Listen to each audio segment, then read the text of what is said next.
Welcome to the Project, the podcast with the mission to cover every project throughout pop culture and history. I'm Sam. And I'm Lewis. And this week we watched the second episode of Project Icon. We certainly did. We did indeed, yeah. It was a fun old episode, and it was a fun time talking about it last week as well. Yeah, it was great fun. I've literally all week been looking forward to the next episode and doing this. So. Which is something we can't often say about things we cover on the podcast. It's nice to be covering something as it comes out, which is one of the first times we've ever done this.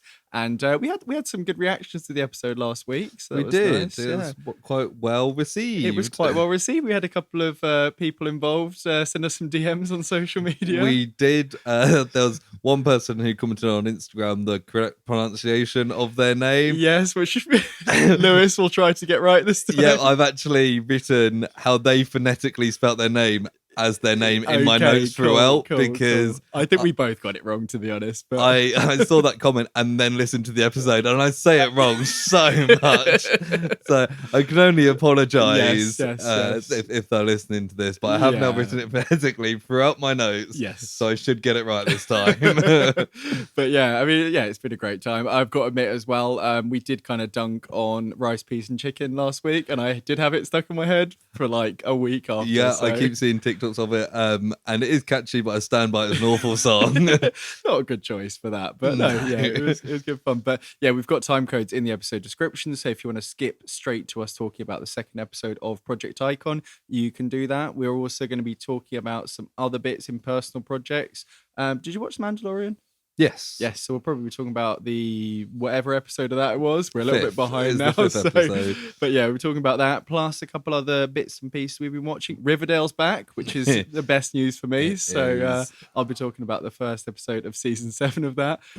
Plus, I watched another film as well. I watched another film too. You can have a look in the episode description if you want to see what that is. But yeah, before we get to that, how are you, Lewis? I'm good. It's throwing me off a bit recording on a Monday like we are.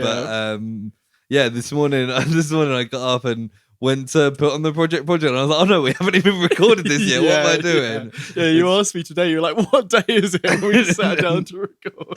Yeah, it's really fun. But no, it's been fun. The sun's been out today. Yeah, it's still out now, which is surprising. It's starting to feel like summer might be here soon, which is great. Good feeling. Yeah. How are you? Yeah, I'm absolutely knackered, to be honest. I started a new job today, and although it's within the same office as my previous job, it's just, learning loads of new stuff, and I was just like, but I'm loving it, so it's all good. But what's the first proper juicy segment there, Lewis? Oh, you mean Project News? Yes, that's the one.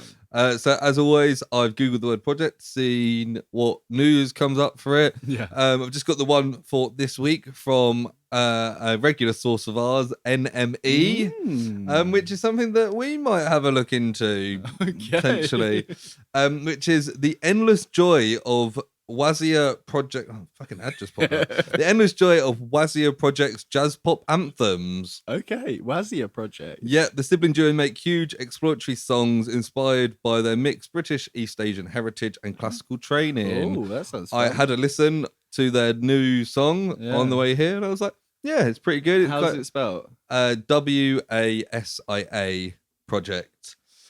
So it's a brother and sister who have been in a TV show. I can't remember what it's called. I think it's Wasia, like white and Asian. It's come up here. Oh, that would make sense because they said it mixed heritage. Wasia, but they're in a TV show which I'm just trying to find here. Heartstopper. It's like an LGBT. Yeah, no, Heartstopper was good. It's on Netflix. Oh yeah, no, I recognise one of these guys. Yeah. Yeah, apparently they're from that, and they've created this kind of fun experimental pop stuff. It's quite like chill, mellow stuff, but I listened to it and I was like, yeah, this is pretty good. So Lovely. they got project in the title, so Yeah. maybe we can explore. We could do a little mini Wasia. episode. Yeah. I like Wazia. That was good.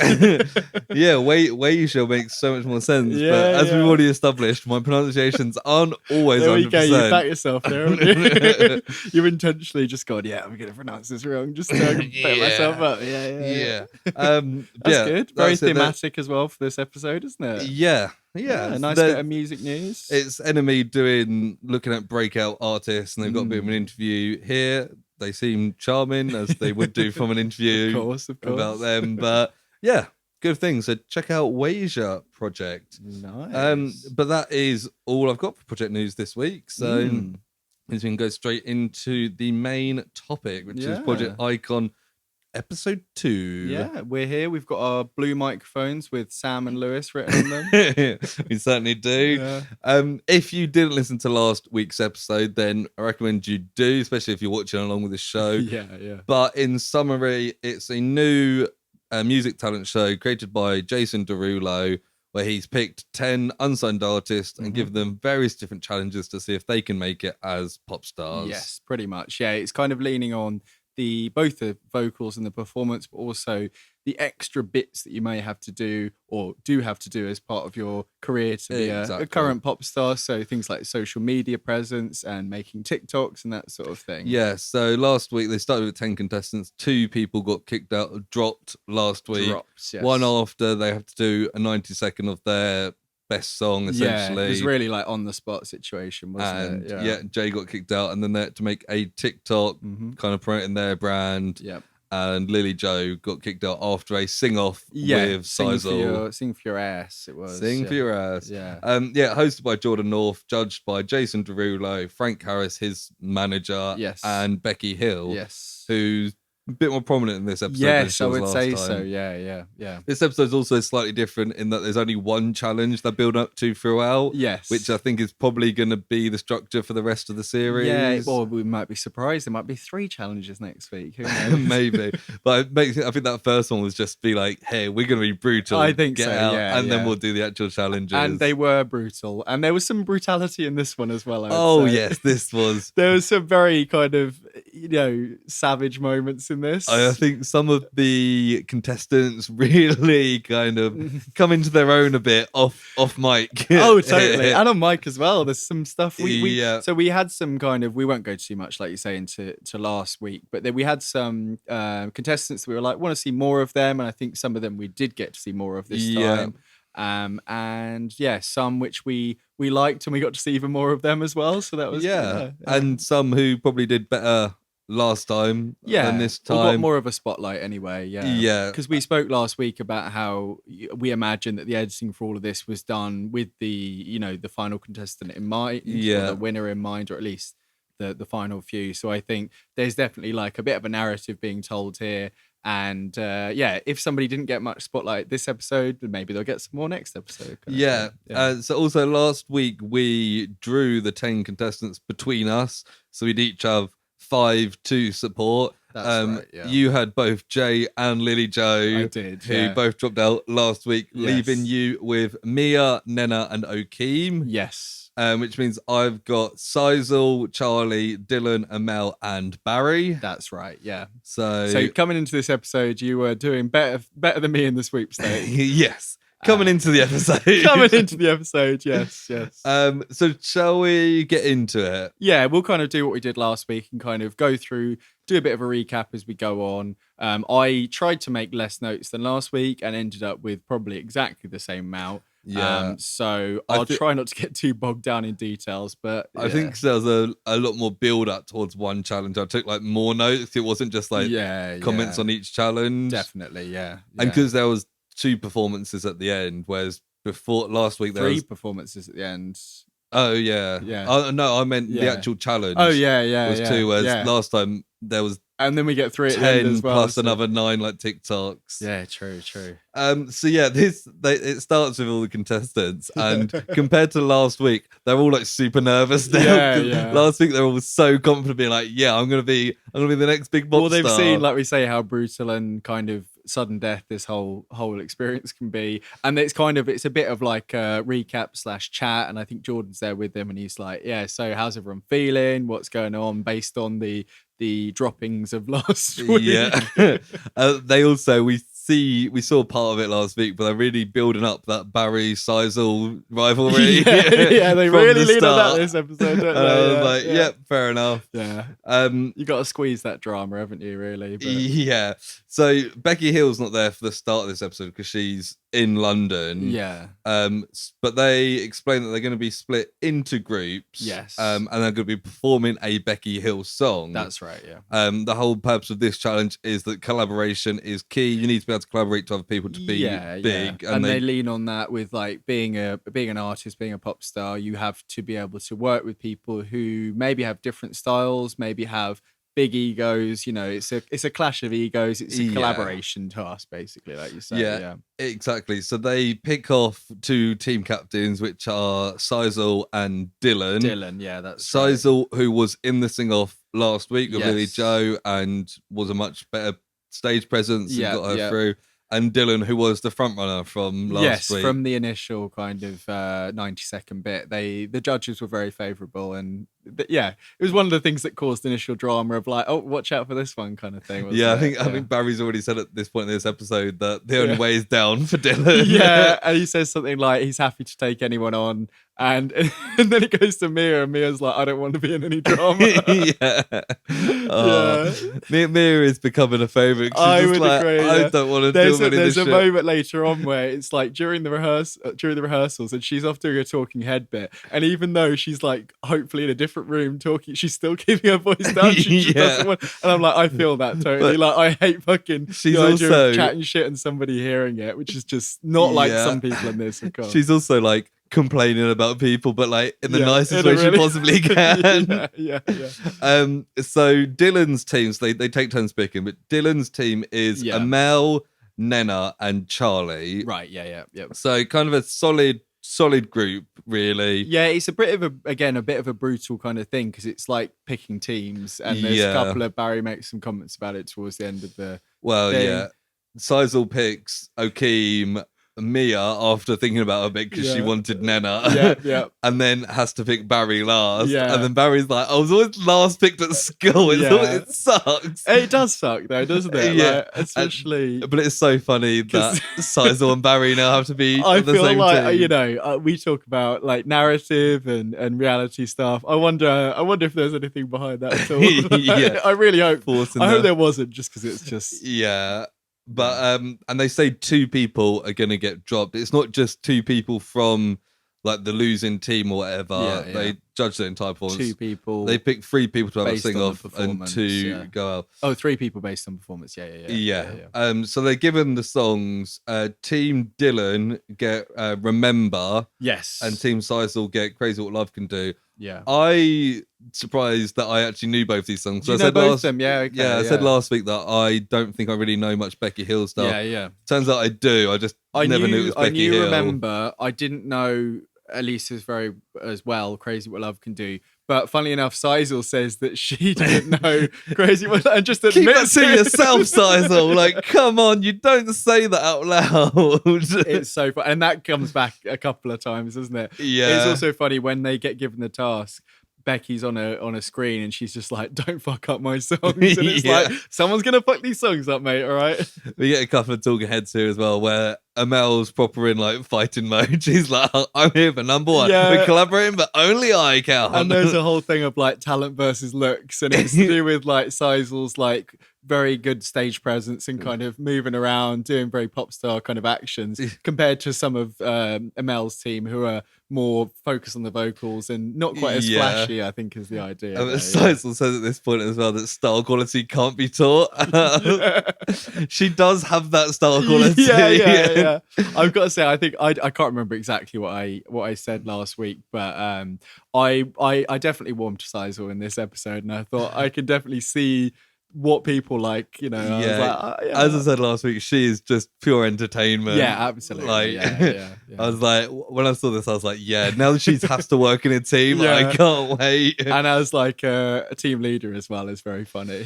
Yeah, they So they look at Team Dylan first. Frank says that Charlie is the weakest link. And I was like, harsh, but probably fair.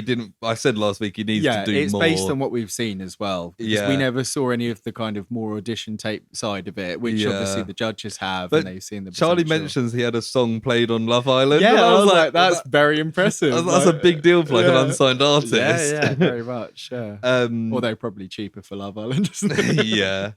But they get a point here as well where Amel and Nana are kind of disagreeing on what their priority needs to be. Like Amel's saying, we need to nail the vocals first, the performance comes after. Whereas Nana's kind of like, we've got the vocals, we need to put on a show. Yes, and it's kind of like the different styles of taking it on and that sort of thing. Because there's a whole thing that I think Jason says about the song they're working on, that there's a real strong harmony section that they need to really work on. Yeah. And that's kind of up for debate as well, of like, how do they approach that? Because to be fair, like, they're given like 24 hours or something to nail this down. That's what we're kind of made to believe anyway. And it's like, it is intense. Like, they have to go off and practice it straight away. You know, break down the structure, figure out who's singing which part. You know, even split like lines like between each other, and you know, all kinds of mad shit basically. But Team Dylan are the boring group in this episode because immediately we get some bitchiness going on in Team Xyzelle. Like, Okeem and Barry say that Xyzelle's like a weak vocalist. Mia says that Xyzelle sings too loud and you can't hear.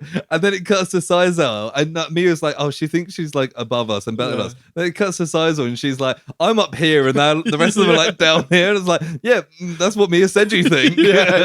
Very funny. And it is funny because, again, they're not kind of wrong. Like, she's got a decent voice, but there's better singers in this show. Yeah, and I feel like, especially in this song, I think it's so the songs that she's picked that we see both in this episode and in the previous episode, she picks songs that work for her voice and that she knows and she can sing well. Whereas with this, because she's having to learn it and she doesn't necessarily know it that well, it isn't the best way of showing her voice off, kind of thing. And she does maybe overcompensate a bit by you know, maybe being a bit louder, a bit more showy in certain parts.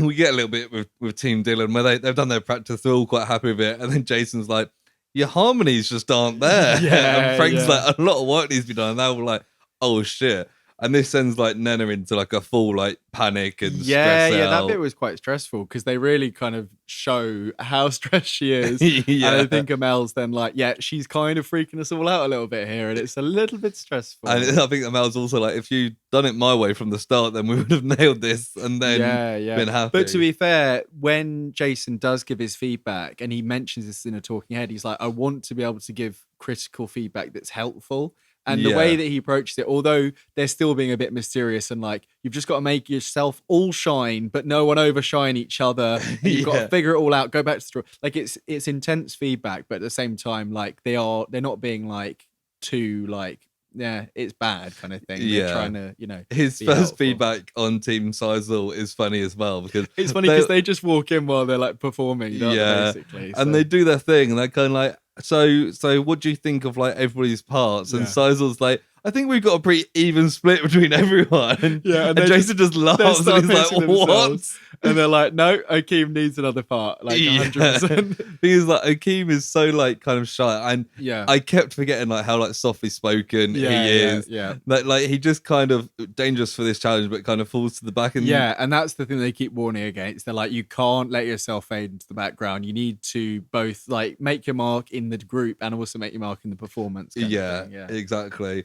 And Barry comes up being like, I just want to think about myself. Like, Barry is like the number one priority. But that's how they should all approach it, you know, really. But Barry's concerned about Xyzelle like stepping on his toes, and it's like, I think that's a fair concern.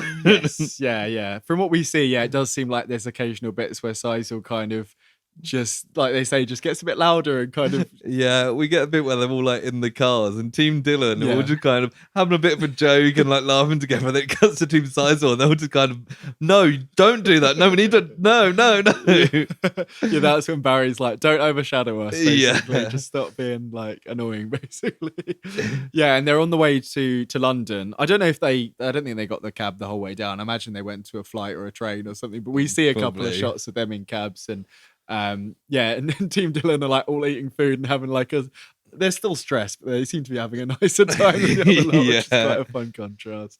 And yeah, they do kind of say, I think Jordan's saying in the voiceover that they are going to be performing at the O2, which is something they don't know until they get there, basically, which is quite fun. I did think, to be fair, I for some reason thought they were going to be performing as part of the show. And I was like, this is wild. Yeah.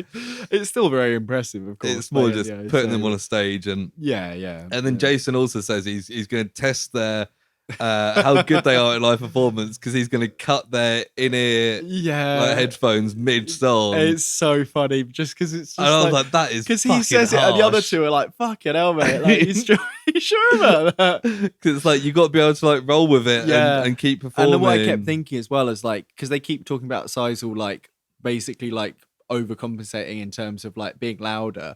If then you can't hear the equal feedback, then surely that's going to throw stuff off. And I think that's kind of where when he said that. I immediately said to Christina, "Well, Xyzelle's going to start shouting in the performances, isn't she?" Team Dylan go first in the performance, which probably makes sense for the narrative. And that Nena is really good. She really kind of comes into her own, and like her vocal performance shines in this group, whereas the rest of them are like a bit flat and like their harmonies were just kind of like the first harmony. There's like two that we see. I don't know if it's a cut down performance. The first we see is a bit like meh, like the one that we saw in the practice. But I think the one that kind of is the finale of it that ends it, I thought was much better, which is surprising almost considering that was after the NE as a cut. But Nena, I was like, wow, it was one of the moments we really got to see, which we kind of speculated in the first episode, like, you know, there's definitely more to be seen here, and it was a very mellow song that was in the 90-second one. But we were like, there's something there. You could tell there was some kind of raw talent. And they have their in-ear cut. They carry on going like you wouldn't even notice. Don't really. We hear like a bit of the feedbacky noise, and I think Dylan, you can see him take his in ear out. Yeah. But other than that, like, and that's something you see happen when you go. They didn't mention it, but when Dylan took it out, I was like, that was quite like professional to know that that's just in his way now. He can hear other people if he's just got nothing blocked. Exactly. They were like, they did exactly what Jason wanted them to do. Yeah, definitely. The only like the criticisms then they go into kind of thing is like they say that that they were disappointed in Dylan and Amel's performances because they saw them as such like front runners beforehand. Yeah, but I think the thing with Dylan and Amel more than anyone else is they were most out of genre with these songs. All of them. Becca Hill is a dance singer. Yeah, they're like pop Indian, music, like country. Yeah. They were most having to do something different. So and I wasn't really thing surprised. I don't know if they mentioned stage presence, but it's definitely something that I kind of picked up on, especially with this group compared to the second group. That if you think both Nena and Dylan are more like you'd have a guitar, you'd be performing in more ways than one almost. So for them to then have to try and learn like a dance routine or whatever is asking a lot in a way. It did look like a couple of times that Dylan kind of took a couple of steps back to like hide at the back a bit, and I was like, you shouldn't be doing that. Yeah, and they also say Charlie was just like lost on stage completely, which was fair. And I was like, oh, after last week, Charlie's got no chance. Immediately, I was like, I'm so sorry, mate. Seemed like a nice guy, but like, you kind of see where that was going. Unfortunately, I think there was a moment where you kind of see him have his moment on stage and it doesn't really impact very well, and you're like, oh but no. Jason says the only one that truly shined was Nena, and then we get a funny quote here from Frank with his like talking head, and he was like, Dylan has been such a standout. Fuck. But also I thought that was really funny because like, again, this shows what they've seen of them before the show, because obviously we saw Dylan with that, you know, it was the 90-second song, but we saw about 25 seconds, 30 seconds of Yeah. it. And like he was good, and you could see why they liked him. Like, you know, I said like about, you know, you could see the lyricism and is that the word? The lyrics. Sure. And that sort of thing. And it was like, yeah, I can see why, but they really have him pegged as this front runner. And it's like we've only really seen a tiny bit of him. So it's just like they put him on this pedestal that for us as viewers, he's not quite earned yet in our eyes. Yeah. And it's like obviously there is something there, but I mean, in terms of literally what we've seen on the screen, it's like both him and Amel have been like, "You're fucking amazing," and we're like, "We've seen a little bit of them so far." Yeah, it's like, I just kind of need to see a bit more. and again, this is what I'm saying about the editing. Like, I'm sure if we'd seen their full performances, we'd be on the same page as the judges. Yeah, but it's edited for entertainment and spotlight more than anything, isn't it? Also, because Dylan's didn't go last week and he's not going to go this week. Yeah. They don't need to That's show as what I much. mean, They can show his big performance in like week 3 or 4 or whatever. Yeah. So then we get to Team Xyzelle. Yes. And this is, I was looking forward to this so much. I love how they all start off in the pose. They're Yeah. all, like leaning on each other's shoulders and they're ready to do like the dance routine. And before they start, Mia's like, Xyzelle doesn't know the words. And it's like, that is concerning. I don't know the words to this song, but I feel like if I was in some competition, had 24 hours, I'd learn the fucking words, particularly my lines. Yeah, and also, is it like straight away that Okeem just doesn't? Yeah. So like, Okeem does like half a line and then starts. It's literally like his second line where he's like, no, and then goes into a third line, and I was like, fucking hell. Is it Frank straight away? He's like, you gotta be kidding, dogs. Like, Frank is fucking funny, yeah. Yeah, the harmony for this group was quite good. Yeah, I thought that they sounded good. Yeah, it was a fun group bit. Mia really shows her voice as well. That's really Mia good. was I fantastic. think there was 2 bits that I see, 2 bits that I see, 2 bits that we see as viewers where Mia really shows off her voice. And there's a bit in the middle with some fun little, like, they do a little mini dance thing. And then there's a bit where Xyzelle kind of, not necessarily, it's hard to kind of figure out what happened. Yeah. We hear a lot about it afterwards, but it seems like she also forgets the words. Yeah, But that maybe isn't how it went down. So they cut off the in-ear again, and it seems to affect this group a lot more, especially Xyzelle seems to panic a bit on the stage. But they do carry on singing, and then there's a bit of like hesitation, and then Xyzelle comes in and starts singing, but forgets half the words.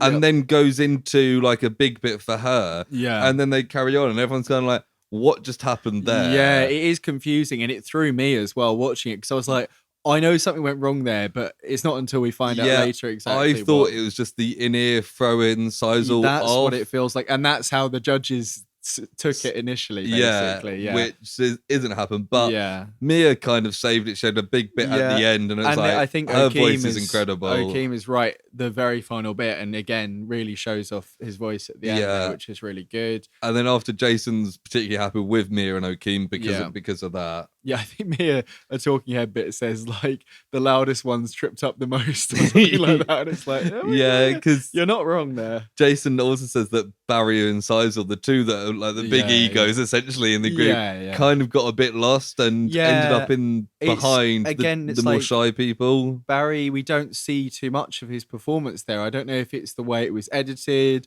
or if maybe it wasn't like pushed to the front enough. I don't really know, but it kind of, like say, faded in a little bit, which is kind of similar with last week. Like his 90 seconds was pretty good, but nothing incredible. And then the TikTok wasn't him singing. And then the most narrative about him isn't at all his performance or the singing. Off stage stuff. It's the off stuff. He's quite funny. Yeah. He can be a bit of a diva. Yeah. I mean, some of the practice, we can obviously see the voice and stuff there, but it's just, what you see in the challenge is, we're yet to really see Barry like properly perform, which again might be the editing, but I reckon it's part of it.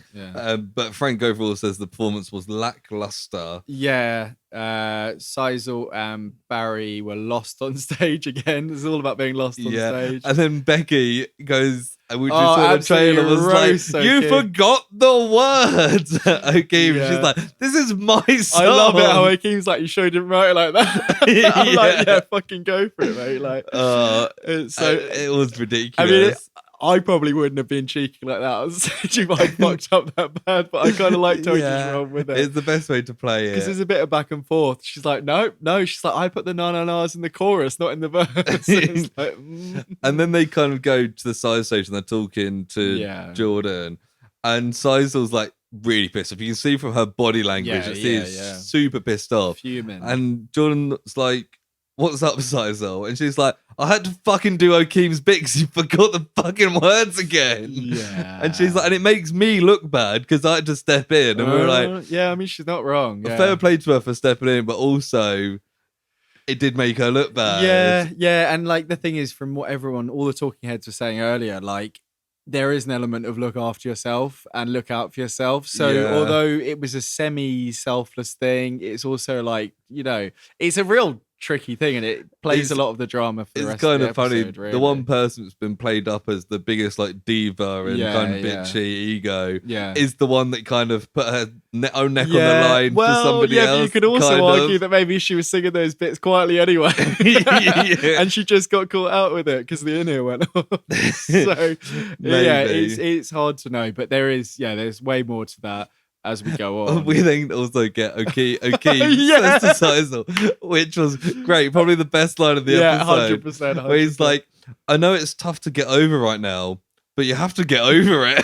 I was like, wow. I'm like, inspirational words, Okeem. It's like that is one of the funniest things you could say to someone who's really pissed off because of something that you've done. Yeah. It's like sorry I fucked you over. I know it's hard to get over, but you really should just get over it. It's like there's no like there's no like reasoning there at all. And it's not even like he was like, oh, I'm really sorry I fucked up. Like, thanks for saving me. It was just like, man, get over it. It's like, I know it's tough, but yeah, get over it, man. And I think that might be one of the reasons that Xyzelle's like, this isn't fair. Yeah, it's like, this isn't going down. Like, I'm not going down this way anyway. And they announced that it's a battle of 3 and 2 will be dropped. So I don't know, they might have said that earlier, but they re-announced it now. They're in like the group and everyone's kind of like, how's it going? And Xyzelle explains again how she had to step in and save Okeem because he didn't do it. And then Amel's just like, I don't know if it's a talking head or there. I think it's a combo of both. I think there's one bit where she says basically it's like pathetic and you have to own your mistake. It's like Xyzelle is pathetic, like come on. And I think then in person it's something to do with like making excuses or something like that. Yeah. But yeah. Xyzelle and Amel don't seem best of friends. No, definitely clashing a little bit here. Yeah, and she's basically like, Xyzelle's like, oh, I'm going to bring it up. Like, if I get a chance, I'm going to bring it up. She says in like the talking head bit that she has to be selfish, not selfless. And I'm like, oh, Xyzelle's learning that lesson, is she? Yeah, because she even says I was selfless on stage. I'm like, I'm not sure if that's what that was, but yeah, the judges are then discussing like the bottom, who they think might be in the bottom. Yeah, they all look like they're dressed up to go out for the evening. Like, Jason's got like a fluffy tuxedo on. This is funny because Jason just says it's a really hard choice because there's lots of people at the bottom, and it's like, wow, you handpicked these people to be on this show, and you're saying them all shit. How many people? It's like, can we just get rid of all of them? I'll just start again. Season 2 right away. Episode 3. But Frank says like Mia is ahead. Jason praises Okeem's stage presence. Right. But he's like, Charlie's at the bottom. I think it's a judgment of over 3 challenges. He's like, Charlie's at the bottom. Yeah, they all kind of list their bottom ones, don't they? But I think, Charlie gets brought up. Yeah. Well, Frank's got it out for him, basically, hasn't he? And that's partly editing, but also partly the way it kind of carries on, that he's the one that gives the criticism. And Becky says Amel should be in the bottom 3. And Frank says Xyzelle should be in the bottom 3 because of the whole mix up. But Becky's really like in her corner, and she mentioned she liked her the last episode, and she is really like kind of fighting for her in this. Yeah. And partly that's probably because like, she's a young female artist, she can kind of empathize with her. And she's got that kind of X factor. X-Factor. She's got the voice. She could be like a an icon. Yeah. She could be a pop idol. Pop idol, yeah. But it seems like at this point that the bottom three are Charlie, Amel, and Xyzelle, based on what they've just said. Yes. But then as I discussing this, they get a little visit. Yeah. And again, this is so like fucking manufactured drama. It's so funny.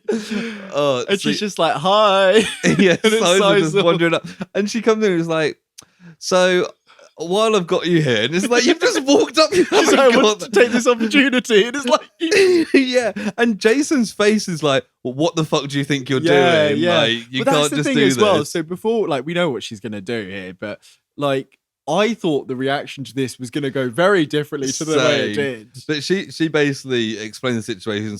She says that I was saving someone else's fuck up. And Jason's like, can you say who? And she was like, okay. Yeah, she just drops him straight in it. And she's like, okay. Yeah, because I think Becky's like, interesting, what's going on here? Yeah. Like... She's trying none of them are trying to like react. Yeah, they're trying and then Frank was like, do you think it's fair that you could come and say this? Yeah, and I'm like, yeah, I fucking agree. Because Frank kept saying when they're in the O2, he's like, if I'm a paying customer, they're basically playing the role of paying customers there. Yeah. And I think he even jokes that like he had paid for the show that's later today or whatever, something like that. Because it's some Pete Tong club anthems, and I think Becky Hill was part of it, and that's where the whole thing came in or something. And basically they're saying with the in-ear stuff, they want to just, if they're paying customers and the in-ears drop out, you need to just get on with it and you just keep performing. And on that like aspects of it, like if you're the paying customer, she did fuck up. No matter if she took on another one, you'd come away from that going, out of those people, that was one of the weaker people there. Their initial response. And that's why like the way that this is kind of deliberated kind of rubbed me up the wrong way a little bit, to be honest. Yeah. You know what I mean? But like still, I understand why she did it, because yeah. If that's your last chance, you've got to kind of take it. And she would obviously have talked to a producer, and they would have been like, "Yeah, this is great TV. Fucking go for it." Like, she's not. From the judge's point of view, she probably has just come knocked on the door. But there's Jordan North standing at the side and say, "Go on, science. This is going to be great." Say it. You imagine like when he's side of stage on the O2, but he's side of stage at the judge's green room, and he's going, yeah. So she leaves and everyone's kind of like, what? And then Becky's like, she's right. And I was like, oh, okay, that's I mean, Becky's always been a fan. They really don't agree. Well, it's mainly Frank and Becky, and Jason's kind of just sitting there like quietly like looking at both of them going like, oh. But I think Xyzelle says something about like the show must go on, or someone says something like that. Frank says the show must go on. Like Okeem needs to know that, and he didn't. Yeah. And Becky says, Xyzelle saved him essentially.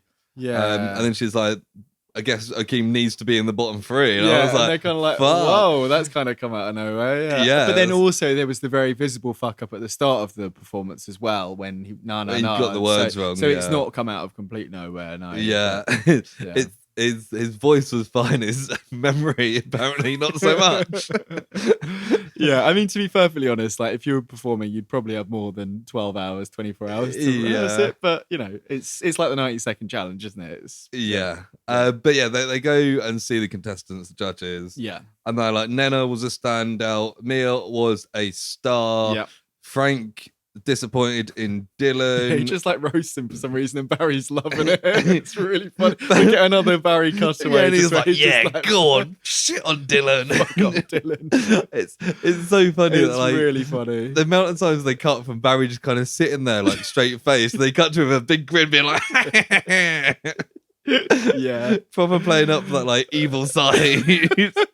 Oh, it's very funny. But yeah, then they go this bit is funny. So they're saying, right, Charlie, you're in the bottom three, obviously, because you weren't very good. And everyone, me and Christina, when we were like, oh, who's good? It was like, well, obviously Charlie's in the bottom three. And obviously, only one of the three is surviving. Charlie's going home. Like, that's the thing. Like, I was kind of like, it doesn't really matter what happens here. Like, I didn't want to be too like presumptuous about the performance, but based on everything we'd seen so far, it was kind of like, he seems like a nice guy. And Mel certainly thinks he's a nice guy. We got more on that later. But then they're like, right, the second person in the bottom three is Okeem. Yeah, and I was like, Xyzelle whoa! looks so smug. She has a big grin like, I told you. And they say literally like some new information came to light during the deliberation. Yeah. And then... just Amel's like, she's shown her true colors. Yeah. No, you can't trust that bitch, basically, is what she says. But like, it's true to an extent. I think me and Christina said, like, who's going to want to work with her now? It was a collab. This is the thing, again, like, I know that like it's made it much more entertaining and we've got stuff to talk about. It's been fun. But it was a collaboration challenge, and fucking throwing your mate under the bus is not fucking collaborating. Like, it's just not. No. But I guess also being selfless and saving the day is very collaborative. So, But it's that bit was collaborative. That then turns to the judge and being like, Okeem fucked up. Vote him out. Miss. Mr. Harris. Okeem did it wrong. It's not fair. But then after all this, they then say Xyzelle is the third person, and her grin just drops. Yeah, she's like, "Oh fuck!" Yeah, and I think they're like, "You cover for Okeem, but vocally, it just still wasn't." Yeah. I think they even say like, "You're not on the same standard as a lot of people here." Yeah, which based on that performance, yes, like we said last time, based on the chosen song, it's a different story. I think. Yeah. But it seemed like Amel was in the bottom three until Xyzelle snitched. Which is still surprising, but I guess it worked out for them. So even though Amel's like, that fucking bitch, it's like, that fucking bitch. She could have saved her. The second person she saved on this show. God, Xyzelle's the true hero of Project Icon. Yeah. But then they're all three of them are going to have a chance to save their ass. And one of them will survive. And then they get a bit of talking heads, and Xyzelle's like, I'm not worried about Charlie. It's Okeem that's actually good. And I was like, poor Charlie. And then we get a bit of Amel and Charlie, and Amel's like, oh, you're not allowed to leave. And it's like, these two have been... And Jordan's like, okay, so what's been going on, basically? Like, you guys have been getting close. And because like... the three in the bottom three like go off to do their performance, and the rest of them stay there this time. They don't see the performance. Yeah, and he's like, and Amel like puts her head in her hands, and she's like kind of giggling like a schoolgirl, and it's like, come on, Amel. I was surprised by that. They didn't seem to be each other's type. Well, they mentioned that.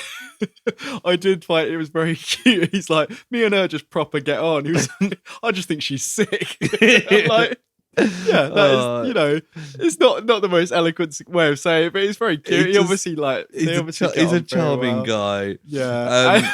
And Barry makes some comment about like it's kind of implied that there's some fucking going on in that house, basically. And it's like we never really saw that they lived together, but I think they all live in like a flat together. I just imagine I can't remember exactly what he says, but it's like a little not so offhand comment, like you ought to hear what happens in the house, basically.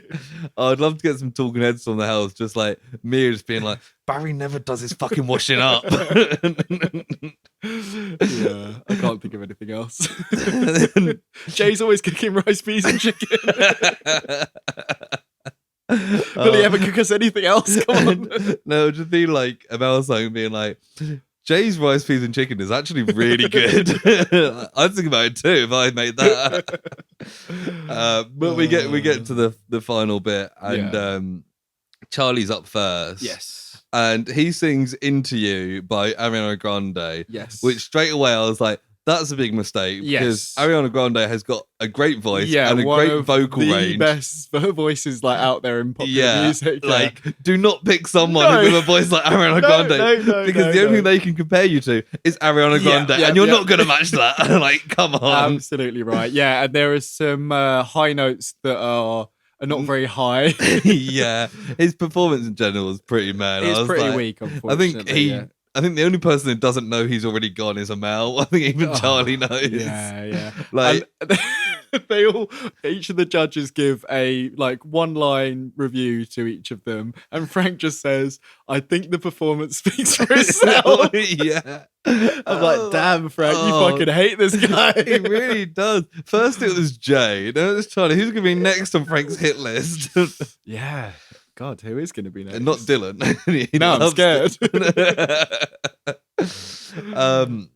Next up is Xyzelle, who does Blue Lights by Georgia Smith. Yeah, that's right. And I was like, this is really good. That's what I mean. Like when she picks her song, she can really the song suits her it much better than Etta James did last week. Because this is more her genre and style. Definitely, her, like, from what we see of her performance, she's got that stage presence. Her voice is good for this. Absolutely. And it was like, she's nailed this. I think she saved herself here. And Becky's like, yeah, that was so good. Yeah, they were really Becky, impressed. Number one Xyzelle fan. Absolutely, yeah. They maybe should have picked someone else to give the feedback on Xyzelle, but hey, especially compared to Frank being like, the song's going for itself. That's what I mean. Maybe you swap them around a bit.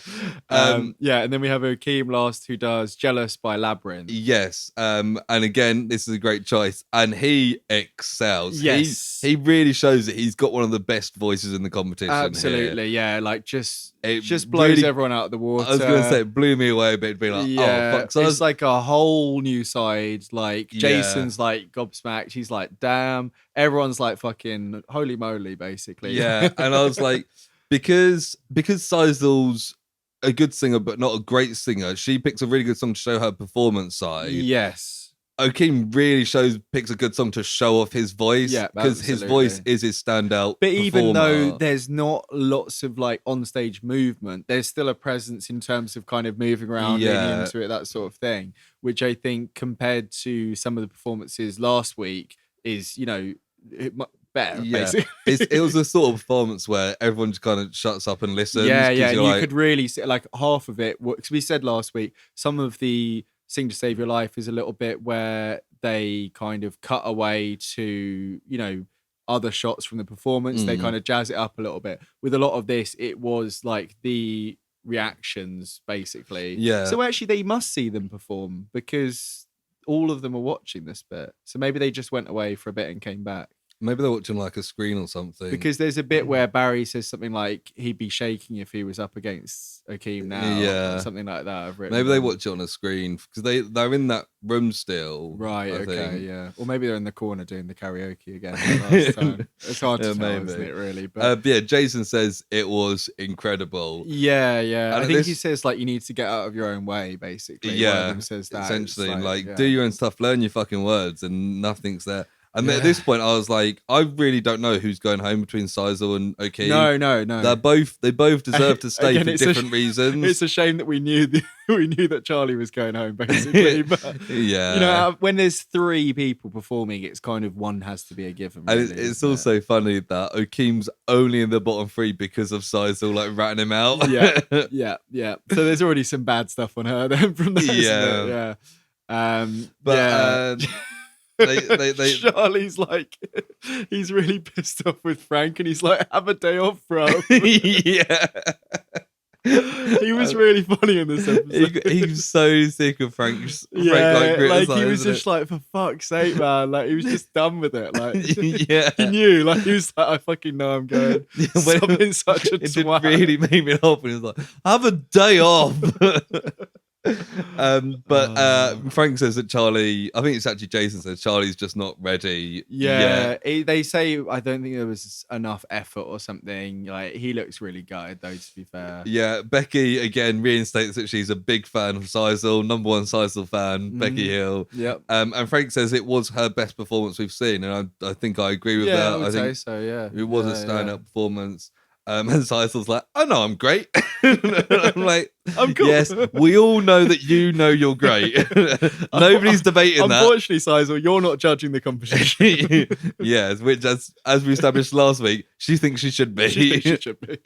And Frank says Akeem really rose to the occasion and he was really good. And Becky says he needs to do that every time. Like if he can do that, then he is now the front runner. Yeah, I think they say like he needs to step it up in terms of attitude almost, and he's just too laid back kind of thing. Yeah, or too shy, which kind of cost Lily Joe a bit last week. It's hard to know really, because again we see like such a filtered kind of view of everything. But we kind of said the same about Mia last week, and she really shined in this episode and is now one of the front runners, if not the front runner at this point. Yeah. But the three contestants go to see the judges. Yeah. Charlie's dropped like straight away. They're like, yeah, you know this, we know this, everyone knows this. Sorry, mate, you're off. Yeah, this is when he looks. And Frank's like, and don't come back. Shaking his fist at him, throws his shoe at him, going out the door. Oh, bless him. And then they're like, oh, who's it going to be, Xyzelle or Akeem? And they drop Xyzelle, and I was like, oh, interesting. I thought she was going to go quite far because of that X Factor pop idol voice thing she's got going on. Yep. But yeah, Becky does deliver the news, which last week we were saying, is she going to deliver any bad news? She scarpered off to the O2. But yeah, she's like, you've got a bright future ahead, babe, but it wasn't the time for you. Yeah, and to be fair, she takes it very well. Really well. She's like, yeah, fair enough. I know what I can do, and I'm gonna keep on going. Yeah. And I was like, fair play to her. It's a good attitude to have. Yeah. It's not often a word people probably call Xyzelle, but she's quite self-aware at this point. Well, that's the thing as well. Like, this is as much of a test of your career as anything, because like auditions, situations, you're gonna get rejected fucking every other time, more than that. So it's like, as they made the big point last week, you can get dropped by a record label at any point. You need to have the kind of strength of will to carry on, basically. And we know that she's got that in spades. And I do think I wouldn't be surprised if I like saw her pop up somewhere, a new single from Xyzelle, and be like, oh that doesn't surprise me. If she can get like a good like songwriter to like work with her, not that her songwriters, but like somebody who has written songs for like big pop stars, to be like, I'm gonna write next song for Xyzelle. And that's again, like, this is exposure either way, so there's a good chance that kind of thing would happen. Like the week after Project Icon finishes, it'll be new song from Xyzelle. It's like we were saying last week about like how the second or third place in X Factor or The Voice, as with Becky Hill, maybe, I can't remember where she placed in that, but they are often the ones that stand out. So, maybe whatever place she was, 7th place. 7th place, yeah. It's top 7? 7th? Yeah, 7th place. But yeah, so it means Akeem is staying, and Jason's like, if you had some consistency, you're the one to stop here. You just need to keep that up, which means that, like, I think he's at risk if he doesn't do it again. Like we saw, Xyzelle was in the bottom 2 last week. I think she was always, because like Nena, Mia, Akeem have got a better voice than her. Just if she, I thought going into this episode, if she's in the bottom, she's out, because that's down to your vocal voice, basically, where she should shine in the other bits because of who she is. So if she doesn't do that, then she's out. Whereas it was the kind of thing where if she had been luckier in the challenge, do they call them challenges? Yeah. She'd been luckier in the challenge, then she may have gone further based on these other parts. Yeah, maybe if Akeem had remembered it. But that's the thing, I think with Akeem as well, like if Akeem drops into the bottom 2 again, they'll probably just be like, sorry, mate. Like you've got a great voice clearly, but you haven't got anything else. Exactly. And it's like he'll do that, he'll do a really good performance at the end, and they're like, yeah, cool, but you can't just sing your heart out in the bottom 2 each week, because you're failing all the challenges. Or they might give him another chance, and then like third strike kind of situation. It's hard to know, isn't it? It seems like Akeem's either gonna like fly through this. It depends how he bounces back from this, basically, doesn't it? Yeah. So, but he's definitely got the talent. And then the rest of the group are kind of waiting downstairs for him to return, see who comes back. And then Akeem walks down. He's like, hi guys, and then Mel's gutted. And then we see a little reunion / goodbye of Amal and Charlie, which is quite heartwarming, to be honest. I didn't expect to be. She's getting a bit emotional, like wiping her eyes, and then they kiss, and it's like, of course, it's quite sweet though, isn't it? It's like, oh, nice. And I think he's like, don't be upset, like, go win it for me, kind of thing. It's like, go on, fucking. And then we get a quick next time, they're doing like remixes of each other's songs. That was it. So that's fun. Which is interesting, because we said in the first episode, like, taking them out of their genre a little bit, maybe doing a bit more poppy stuff or whatever. I do feel like, again, that challenge won't favour Dylan and Amel because if they're doing remixes of other people's songs, they make it more in their style kind of thing. Yeah, that's true. I don't know if they're going to be featuring on the song kind of thing. It would be really interesting to see how they do it. But they were in like the recording booth in the little next time bit, so they probably are. Yeah. But yeah, again, like they can't drop too many people each episode because we're going to run out before the end. Well, we've got 4 episodes left and 6 people left, so it might just be one each from now is what I'm thinking. Yeah, because you need at least a couple in the end, otherwise it's going to the final episode and it's just Barry. It's just Barry performing, and it's like who's gonna win? Good enough. Dylan comes back in. I wonder if they might get everyone back for like the final episode. It would be fun, yeah. And Jay singing Rice, Peas and Chicken. So with us, last week it was 2 of your contestants who got dropped. This time it was 2 of mine, Xyzelle and Charlie. You were doing so well then. What? I think you said Xyzelle and Charlie. I had to bring it up. Damn. Xyzelle and Charlie gone. Yeah. I was looking at each of our final 3. I feel like we got a pretty good spread. I think me and Christina agreed that you've got a better 3. So go over them again. You've got Mia, Nena, and Okeem. Yeah, okay. So the 2 standouts from the collab performance in Mia and Nena, and Okeem, who they've basically said, if you could do this consistently, you're a front runner. Yep. I've got Dylan and Mel, 2 people who keep being uncomfortable in the wrong genre. But also people that the judges favour. Yeah. At least initially. So that means there's something to it. Yeah. Hopefully they can do a bit. And Barry, who we're yet to see perform.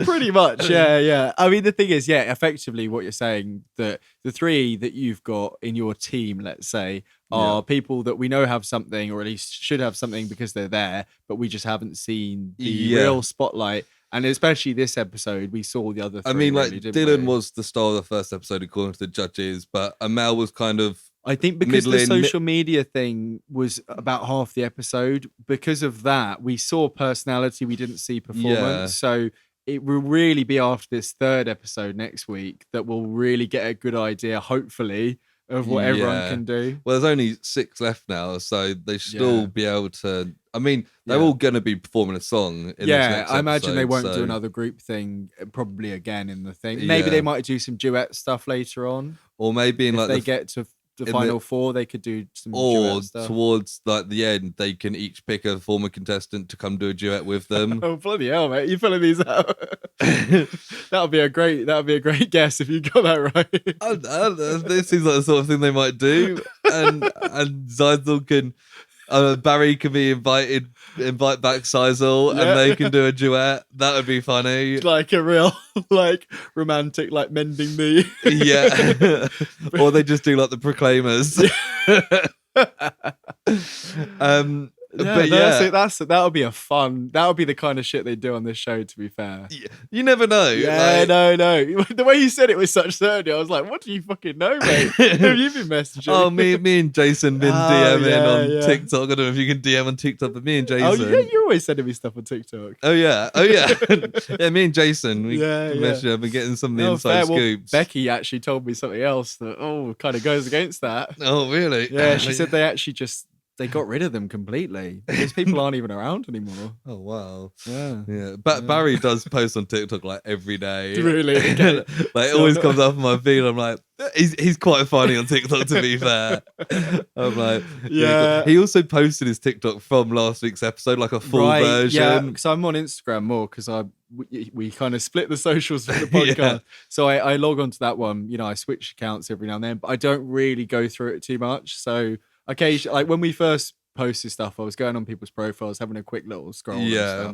So I do scroll through TikTok a lot anyway, and Barry comes up quite a lot. Okeem came up as well earlier today, and I was like, oh yeah, that's pretty good. Nice. So at this point, we said last week about who we think were our front runners, maybe outsiders. Who are you thinking now? Who do you think's going to win, and who do you think's got the best coming away chance? from the episodes, we didn't talk about her in too much detail, but I think Nena was a real standout for me. Yeah, agreed. I think there was we got to see her more. We got to see, but also how much she cared about it as well when she was getting like a bit anxious about the critique. Obviously, that's not always good to be like showing that, but it showed to us that she cares about it, and passion, and just talent wise and presence and performance, pretty much everything. I reckon that coming away from the episode, she's the front runner for me. And outside, I've got to say probably Okeem, just in terms of like showing us some stuff, but not having the full package, at least from what we've seen. Yeah. Do you know what I mean? Yeah. But then also, I reckon Mia like keeps surprising me almost, because she kind of doesn't fade into the background in the same way as some other people, but has a kind of more kind of subdued, kind of less ego on screen anyway. Yeah. But then we see performance stuff and I'm like, oh fuck, damn. Like I think the person who I think's been the best in this episode was Mia. Like her voice. Yeah. I think she probably got the strongest voice. Maybe Nena or Akeem as well. Yeah. But she's a real standout for me, I reckon. So I think her and Nena, I think, are my front runners. I think Dylan and Amel we've still got to talk about, because they were quiet in this episode, but that's what I'm thinking. I think they've still got potential in terms of like literally switched off the TV. Those are kind of my takeaways. But as we've talked through and remembering what everyone said about them last episode and how the judges keep like almost putting them up on this pedestal, they're not doing that for no reason. Like there is obviously some stuff in the, like I keep saying audition tapes, but whatever it was that the judges used to pick them, there's obviously something there. Yeah. And we've, the bits we've seen aren't like bad in any way. They're just not like blowing our minds compared to these live performances to see. Yeah. You know what I mean? And like, we haven't spoken about Barry because we haven't seen much of Barry yet. And it's a real shame because, like I said in the first episode, like I was not a massive fan initially because I was like, this person seems a bit annoying, to be honest. And then like halfway through the episode I was like, I'm loving the personality and the bits of voice we saw, liked them, but like you say, it's just not seen enough. I think Barry's arguably like the funnest character because he's got that kind of bitch diva-ness. Wow, a bitch diva. He's a diva and a bitch. No, I love it. But I think he knows he's a bitch and a diva, so it's kind of a bit more charming. Yeah. And you're like, oh, Barry. Barry. So I think he's fine. I don't know how far he's going to go. No. It depends. I guess this next challenge will really show each of them as individuals. And we'll start seeing the that's it. I mean, if they do, so it looked like they were working with like some sort of producer to remix them. So they're going to have somebody who will do the technical side for them, I imagine, because it's lots of artists do produce parts of their thing, but it's not like as an expected part of it as maybe a TikTok presence is kind of thing. And it's a talent in itself kind of thing. So if it is them basically almost doing a cover of other people's songs and making it their own, like you say, it should be a way of showing them as an artist. Yeah. And if they get given a bit of time, maybe a couple of days, and it's not such a rush thing, knowing this, it's probably like you got 2 hours to remix it and you're fucked otherwise. 7 people are going out. Fuck it, why not? You're all going home. Is there even 7 people left? There's 6. Exactly. And the winner is Jason Derulo. He's doing a feature. Jason Derulo featuring Frank Harris. Not Becky Hill. No. It's just him just saying mean stuff about Charlie. Step it up. Wow. So do you wanna rate the episode? Yeah, I mean, coming away from it again, like I don't think I quite enjoyed it as much as the first episode. I think the drama of the first episode and like how unexpected it was really like it hooked me. And I gave the last one 7. Again, I know we're not supposed to really, everything's in a bubble, whatever. I think it's probably got to be same rating again. It's a 7. It didn't exceed the last one for me. So I'm going same 7. So I there's a lot more off challenge off stage stuff. Yeah, which was fine. Kind of the bitchiness is entertaining. Yeah. But same as you, I think that first episode really grabbed me. I was like, yes, I'm gonna watch this. I think that the fact that it had two challenges last time, 2 very different things. It was fun. And I think because last time each person had their own performance, you got to see more. Whereas this was 2 performances in groups. You're like, there's lots of people who just kind of like Dylan. Yeah, didn't do anything. Well, yeah, in let's this say episode. Dylan, Amel, and Barry, the three that we didn't mention as being such strong contenders from this episode. My three. Yeah, the only reason that they're not is because they didn't get a chance to shine in this episode. Yeah, and it's whereas I think last time each of them, because of the challenges, had to do their own thing. Yeah, so. And even then, like some of them were edited down to like 10-second clips, and so that's why we're begging you guys, come on, show us some more. So yeah, last week I gave it an 8, so I think this week I'm going to give it a 7 because I enjoyed last week more. Hopefully next week we'll go back up to an 8, but 7 from me.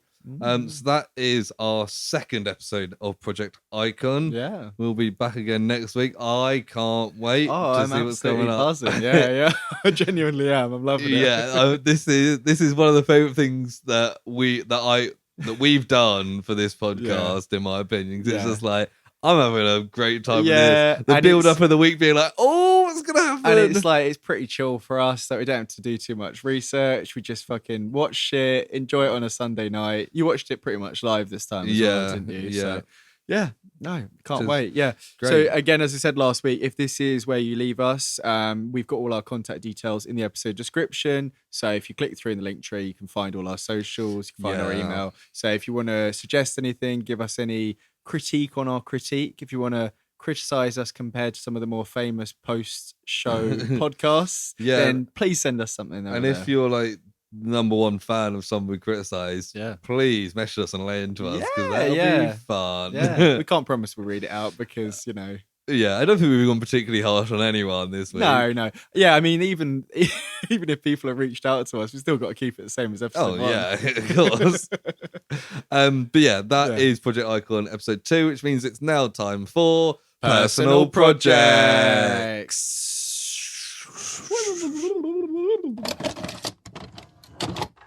You and your girlfriend was nothing personal. Project. So, Sam, what have you been watching, reading, creating, or anything else? I don't know. Well, I mentioned up front, my favourite show, Project Icon, is back on TV, which is Riverdale. Season 7 just started last week, I think it was. So, yeah, at time of recording, first episode's out, and it's just as stupid as ever. They're in 1955. All these 30-year-old people are now teenagers again. It's just so stupid. Teenagers again? They're now back in high school. Why? They were teachers. Yeah, I know. Well, it's because they were trying to get it back to the original like Archie formula, and it's just like, yeah, it's funny. Like the Jughead, the Sprouse guy. Is it Dylan Sprouse? Cole Sprouse? He's Dylan Sprouse. No, or Cole Sprouse. I think it's Cole Sprouse. He was the only one who remembered just for this episode, and then by the end of it, he's now been made to forget. And there was like a bit where like the time capsule they buried last season was still there, so it's like reality has changed rather than them actually going back in time. Right. And he got all the things out from the present day and was trying to convince them, and they're all like, mate, you're just fucking bullshitting basically. And Archie's like, you're going to the loony bin. So did they not all know that they don't know? No, they've all had their memories like rejigged, and their backstories are slightly different, and there's slightly different relationships going on. So it's all like rebooted the series. It's final series, like let's do some weird shit stuff. It's like framework fucking Shield stuff, basically. Yeah. It's funny, like because it's set in 1955. They do like a lot. A lot of it is about the Emmett Till case, which is wild. Wow. Because like 2 of the black characters like come back from Mississippi, and they're like, we've just been to cover this for the school paper, and it's all about how like nobody wants to cover it in the media, and it's like, I get that you have to cover it in a way, you have to mention it, but also like there was an Emmett Till film. There was, yeah. It's just a wild thing for a first episode to go straight in. I guess it's setting the kind of, this is the backdrop of it. And although, did you watch Umbrella Academy season 2? Yes. In the end, yeah. It goes into it, they're like, we're going to stop JFK getting shot. It's like, okay. Yeah. Well, there's a lot of civil rights stuff in that as well, isn't there? Which again makes sense because one of the characters goes back and things will be very different for her. And that's kind of a lot of it. So I think that's kind of what they're addressing up front with this. But yeah, and then like towards the end, like one of the characters who is the guardian angel of Riverdale, she comes back and she talks to Jughead, and it's all just very like, Yeah, she's like, basically the comet the comet destroyed the world, so I had to make a new reality, and it's just like, this is absolute nonsense. But yeah, I'm loving it. It wasn't the best. I'm glad first you episode, enjoy it. I'm really looking for, and because it comes out on Netflix the day after, and it comes out in the US, so it's like it's very easy to watch on a Thursday evening now. Yeah, I'm fucking loving it, so I'm glad it's Fair enough. Oh wow. What have you been watching? So I watched some more Deep Space Nine and some more Fresh Prince recently, but it's kind of background stuff. Yeah. But yesterday, me and Christina watched Paddington 2. Okay, which is funny because we mentioned that yeah, recording something else earlier. Yeah, we did. Yeah. Because Hugh Grant is a villain, as he is in something else we recently spoke about. Yeah. Dungeons and Dragons. Yes. Paddington 2 is really good. Have you seen it? It is, yeah, I have. Paddington? I've seen it once, like a year or two ago, so it's not super fresh, but I remember really enjoying it. Yeah, I think I prefer the first one. Yeah. But it is still really good. It's really funny. It's really heartwarming.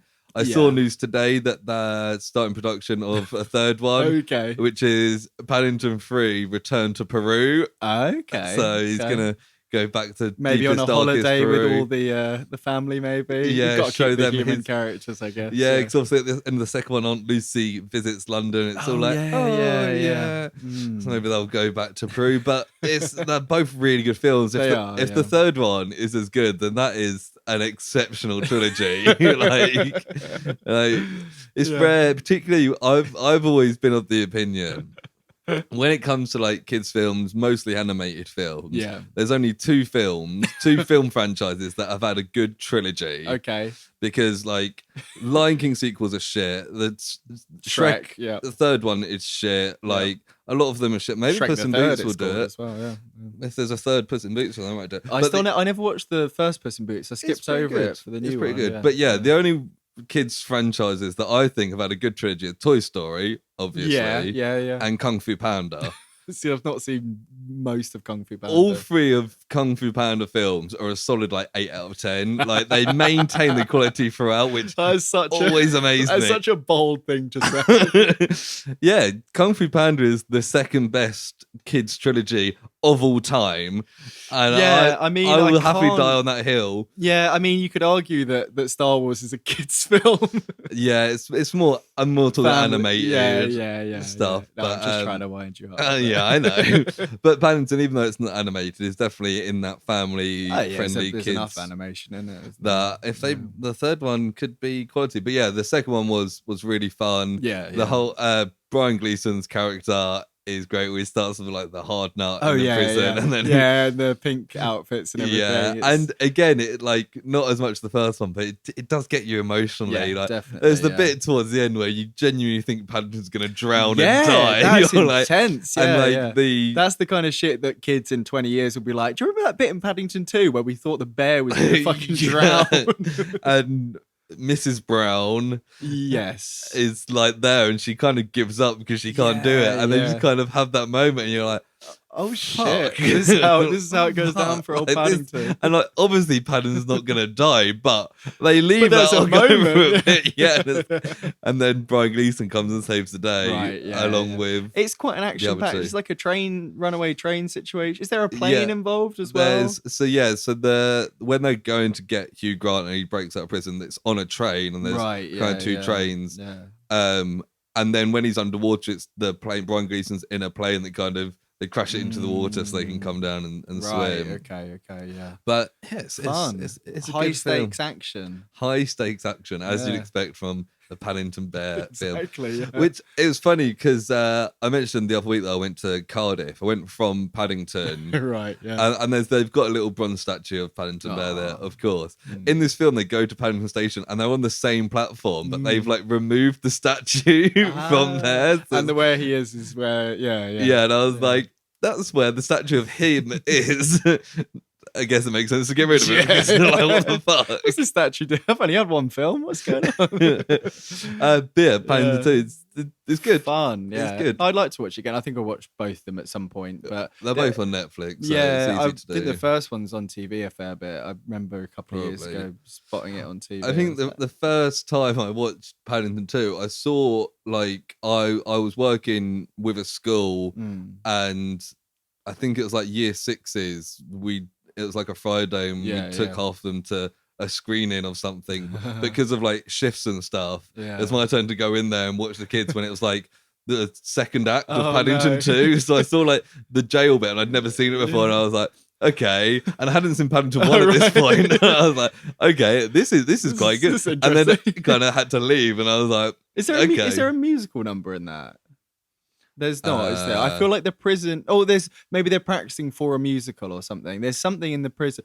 Oh, maybe there's a musical number in the credits. Yes, when Hugh Grant's in prison. Yes, that's what I'm which thinking I was kind of of, like weird. Like he seems to be having a good time considering he's the villain. Yeah, true. Oh, that's funny. Going from one bear to another because I watched something very bear related as well. Oh yeah, I just looked down and realised I watched Cocaine Bear. I thought you were going to say that. Fucking hell, is it any good? So from what I've heard, is like the premise is quite good, but then he gets into it and it's actually a bit boring. Yeah, I mean it's lots of human stuff, and the humans are. Or people, as you might call them, the people characters are okay. There's a people too, Sam. Well, you could argue they're not, but Paddington maybe. But this bear it's actually a she, it turns out. But not important really at all. The human stuff is okay. Like there's some decent characters going through. There's some interesting kind of subplots, and it all kind of comes together. Of course, like at the end, they're all in the same place. The violence is pretty intense at times, but then at other times, like people are being pulled off screen in a very like they're being ripped apart in a bush, and like a bit of a leg flies off or whatever. Right. It's mixed in terms of that. Like I've heard people raving about. There's a particular scene where you don't mind me saying like a little bit, do you? No. There's a bit where paramedics and ambulance turns up to help with something else that's happened, and they go in to investigate, and they quite quickly realize that there's a bear like been trapped in a room. They open it and it all hell breaks loose, and it starts chasing the ambulance, and it's quite like a cool scene where it's like fucking keeping up with this ambulance and stuff. But like that's one of the only real like good extended action sequences. A lot of the other stuff is people turning around, seeing a bear and being like ripped to pieces, and then the rest of them running off. So does the bear like keep topping up his cocaine? Yes, the bear is topping up. There's a bit where... So is the bear aware? Well, it can smell the cocaine. It's an aware bear. It's an aware bear. I can't think of any other rhymes. And it wants to get there. And it doesn't care. No, it really doesn't care. But I heard someone else talking about it where there's a few bits where people accidentally do cocaine in different ways. Like there's some kids quite early on who don't know what it is, and they just like eat a big load of cocaine. And there's a bit where like someone falls in it and it all goes in their face, and you can kind of see them reacting, but it doesn't quite get to that like everyone's on cocaine situation that you kind of maybe hope. Like it could build to this really kind of frenetic kind of everyone's like making bad decisions and doing stupid stuff because they're all like fucked basically. It never really gets to that. It's more like you don't see the bear initially like eat any of the cocaine, but then it will find like a bundle and like top up on it kind of thing. Right. And there's a bit where like it literally like does a line off like a leg that's covered in coke. But it kind of just like it's not like it's kind of like swooping past it, but it's like a very obvious joke for us. So it's kind of like elevated reality in that sense. Dumb. But like, yeah, it's pretty fun. Like it's like a monster movie kind of thing with like a bit more humor. I'd say like it's directed by Elizabeth Banks, so it's got that kind of like, like she does a lot of Judd Apatow stuff with like, like Paul Rudd and like Seth Rogen, Jason Segel. That it's got that kind of vibe of like most of the characters, the actors have like a bit of improv quality to them, and there's some fun interactions, and that kind of carries the human stuff. But yeah, I wouldn't say it's like a must-watch kind of thing. I didn't go to the cinema and see it. It is on streaming, so not all streaming. I did find a backdoor way of old. I went to old HBO Max down the road. Max. Yeah, that's it. Your old pal Max. And so I would watch it for free, I would say, but I probably wouldn't go pay to see it. Well, I could go to see it for free. Yeah, well, you could go see it for free. When me and Christina went to see Dungeons and Dragons, her ticket was like $14.50. Yeah, Friday night. And I was like, what is... Oh, it's Friday. That makes sense.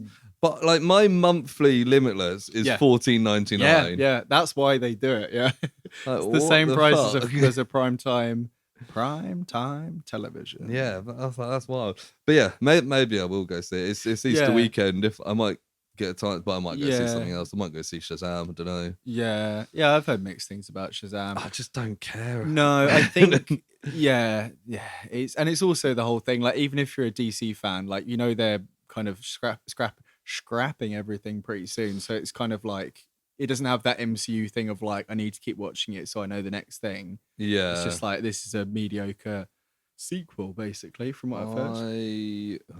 I've somehow forgot my password to my Odin account, so I can't. That's all right. I'm sure you can remember it off air after this. Yeah. So shall we talk? Mando. Yes. The pirate. So what do you think of this episode? Yeah, it was pretty fun. I can't remember what happened. I watched it like a week ago.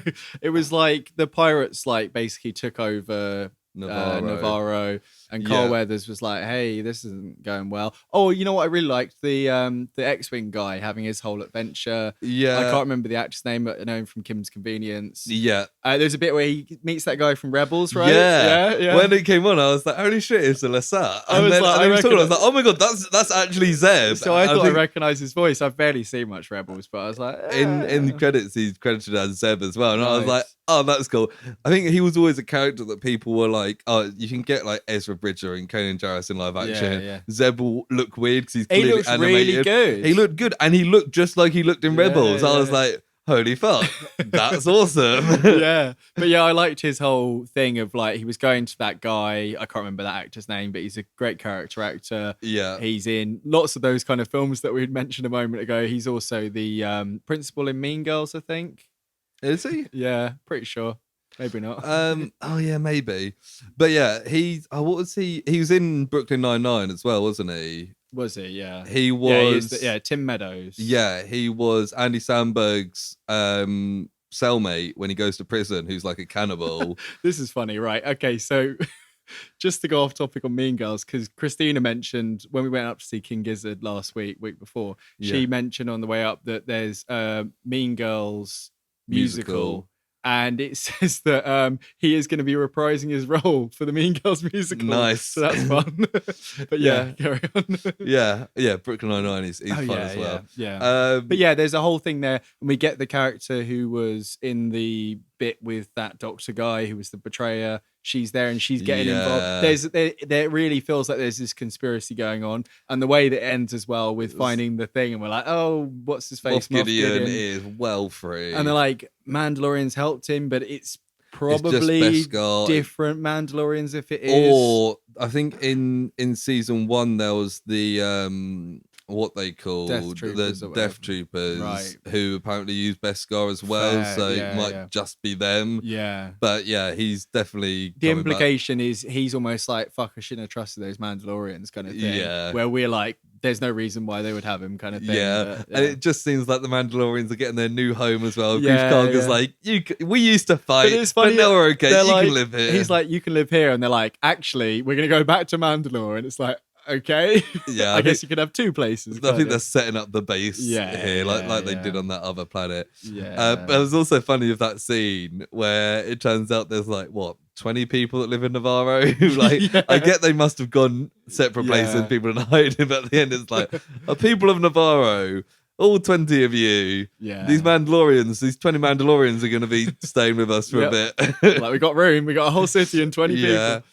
I did really enjoy the bit where the Mandalorians were flown in and they've got their jetpacks, and Paz Vizslar's got his big gun. Yeah, he was getting in there. And the forger lady has her moment as well, where she takes out the big gun, bashes them up. I thought it was funny that they were drinking in the school that they wanted to drink in the last episode. It was like, that whole scene with like the big spaceship looked fucking fantastic as well. I love the design of that. Really cool, like some sort of like some sort of sea creature with like a spiked nose situation. It looked really cool, basically. And that whole thing, like some of the you know, what do you call it? The action, the action and the effects and everything just look like on par with stuff, even better than some stuff you see in films. You're like, Disney have so much money that it's mad. It looked great, and we get more stuff with Bo-Katan because that was a weird bit at the end, wasn't it? Forger woman's like now acknowledging that she's seen a mythosaur or whatever, and she's like, "So, I've got a plan for you. You're going to be like the middleman between us and the rest of the Mandalorians." Take your helmet off. I want to see that pretty face. Yeah. And then it was like, when she went out, it was just like, fucking Din just went to the fucking thing because of the whole helmet thing. And then she's like, actually, I've changed my mind. It doesn't matter. I thought for a second she was going to have her helmet off as well. Right, okay. Yeah. But I think she's kind of realised that, like, we can't just survive just us. We need to unite the Mandalorians. We can be a weird little cult thing. Like Children of the Watch. Which are religious extremists. They keep calling them. I thought they were called a coven at one point, but they call themselves like a covert or something like that. Yeah, it's like that's not really the way that word works. Yeah, and they're the Children of the Watch, which is the Death Watch from Rebels, who were terrorists. Yeah, okay. Yeah, and it was like, these aren't good people. No, but they all seem to be having a nice time. So that's I mean, it's a good story arc in Clone Wars. Okay. worth maybe checking I'll out. watch it one day. It's got a bit with Obi-Wan and the woman he's in love with, and it's like, oh, we could have been together, but I'm a Jedi. Damn. And then Anakin runs off and does his thing with Padme. Oh yeah. But yeah, I think it was. Like, it was a good episode. Yeah, I enjoyed like, it. action wise, that whole set piece at the end was fantastic. There was a great big explosion. Like I was saying, it was like visually very nice episode, and it moved the plot along enough that, like, what have we got, 4 episodes left or something like that? 3 episodes left. Like, it's in a good position. Like, I think I even said last week, like, I want to have the last 3 almost back to back, like, all the same thing. I think something. I feel like we could get big that. news. Like, so I've been like rating at the episodes as I go, as I do with all the Star Wars stuff, and my average rating for this season is like lower than season 1 and 2. You reckon, right? Okay, and I was like, I was thinking about it, and I was like, while I've enjoyed this season, like back in season 1 and 2, almost every other episode was like, fuck yeah, this is great. Whereas this is like, yeah, this is pretty good. I'd say I've been, I don't know, maybe it's just the season that surprised me because I wasn't that excited about Mandalorian coming back, and now I'm like, oh, I'm actually really enjoying each episode. So I don't know. I think I just had season 1 and 2 on such a high pedestal that, like, this is better than most things on TV. But I think that's what I think. I think these last 3 episodes, if they can really bring back Moff Gideon, have a big thing, maybe have some more Grogu stuff. I saw a character design of Grogu with Yoda's lightsaber and a Mandalorian helmet on, and I was like, yeah, I want that. That looks cool. I think the most we'll get with that is a tease at the end, I reckon. It's I mean, I say that they keep doing shit just like, oh yeah, that whole Mandalore water shit is just done. Like, it's done. Yeah. Like, so you never know. Yeah. Maybe Luke will turn back up. I kind of hope not, but yeah, same. So it's do we want to see Luke in anything else? I'm not sure. I don't really want to see him in anything else. Yeah, I'm quite happy with what we got. But yeah, that's kind of all I've got to say for Mandalorian. Mandalorian. And do you have anything else? No, I don't. That's everything I've got to say. Cool. That brings us to the end of the episode then. So if you enjoyed this episode and the podcast overall, give us 5 stars. If you really enjoyed this but didn't listen to episode 1 of Put It Icon, firstly, what? Why to do that? Secondly, go back and listen to that. We're going to be doing the whole series. Yeah. So yeah, give us 5 stars and come back next week for more Project Icon. If you want to give us your thoughts on the contestants, if you really love Barry, or maybe confused about why we like Barry, you can contact us directly, can't you, Sam? Yes, you can. You can find us on the emails at theprojectpod@gmail.com. Or if you go in the link tree in the episode description, you can find all our social medias where you can follow us. You can send us a DM. You can check out all the clips that are posted on TikTok. You can do whatever, social media stuff, You can do a little challenge or whatever, Yeah, do it. Do a little challenge. Yeah, sure. Cool. So that is the end for this episode. So I will hear you next week. Yeah, and I'll see you on Mandalore, bitches. Yeah, bye. Bye. Jason Derulo. Like, I know it's hard to get over it right now, but you need to get over it.